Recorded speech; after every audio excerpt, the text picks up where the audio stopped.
Welcome to this week's Behind the Poem. So, for those of you that aren't basketball fans, you may not know what happened last night. Last night, the Chicago Bulls, my team, were playing the Los Angeles Lakers, maybe your team. And I only watched the fourth quarter, and the Bulls were down. And there's like 14 seconds to go. And I texted a loved one about what I was going to do for the rest of the evening. Quote, after the Bulls blow this game. I had no faith. None. And I love my team. 12 seconds left to go on the clock. Vooch passes it to Patrick Williams. Clear line for a three. Bulls are down now. They were down by 5. Now they're down by 2. LeBron James gets the ball. For those that don't know, he's on the Los Angeles Lakers. And then there's a turnover. Josh Giddey, Chicago Bulls, steals the ball, passes it to Kobe White. Kobe White, a 3. Bulls are now leading 116 to 115. Okay, so now the Lakers have possession of the ball. Austin Reeves goes in for a layup. Now the Lakers are ahead, 117 to 116.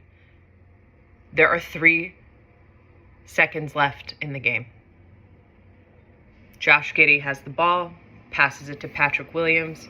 He passes it back to Josh Giddey. And Josh Giddey makes a half-court shot. The buzzer goes, and then the ball lands into the basket. And the crowd goes wild. And the team, and it's like, you'd think it was a championship game the way people rushed the court and screamed. I was hyperventilating on my couch right there, me hyperventilating alone, losing it. And immediately, it was like, oh, have faith, Caroline. Like, have faith in the impossible.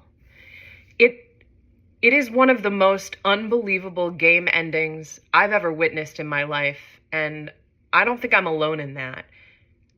Do you understand how improbable it is?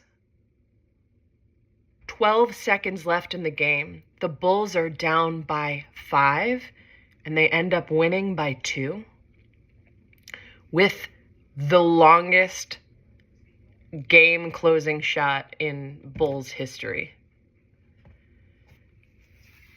Later in the evening after recording this, rewatching it, like I've watched this thing like 30 times now, probably like 20 last night and another 10 this morning, and I weep often in my rewatch. After I sent it to dozens of people and posted it all over my social media, I came and sat here at my altar, and I was talking to my brother. He's dead, for those who don't know. He died in 2002, and he was a huge basketball fan, and I feel very close to my brother when I watch basketball, especially the Chicago Bulls. And I started crying because I could feel the magnitude of, like, there are so many things that I could be anxious about or doubt in my life right now. But I'm not kidding when I tell you, like, watching that sequence last night was life-altering. I felt something release in my body to see that, like, level of persistence and connection to the moment and collaboration and care. Like, it's actually that serious. It's actually that prolific and profound. Like, that's the poem. That 12 seconds of basketball is the poem. And as I sat here last night crying, talking to my dead brother, I heard him say, life can actually be that good.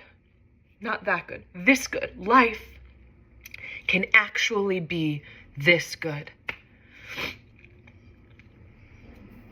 And that's the poem too. Life can actually be this good.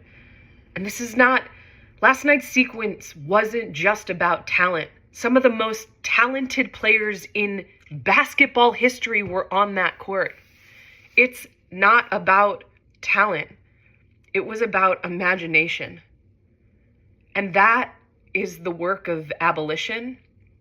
That is believing, not just believing, but knowing the improbable is not only possible, but like absolutely feasible. That audacity to make the improbable possible, that's the work of collective liberation. That's what happens when we refuse to give up and we stick around till the end. I'm sure plenty of people turned off that game or left early. Like I did, right? After the Bulls throw this game, I was absolutely certain there was no way. Me, I wake up every day believing that collective liberation is possible, but I didn't think it was at all possible for the Bulls to come back. And not only did they came back with one of the most unbelievable final sequences I've ever seen in my life. That's the poem. Life can actually be this good. Take care.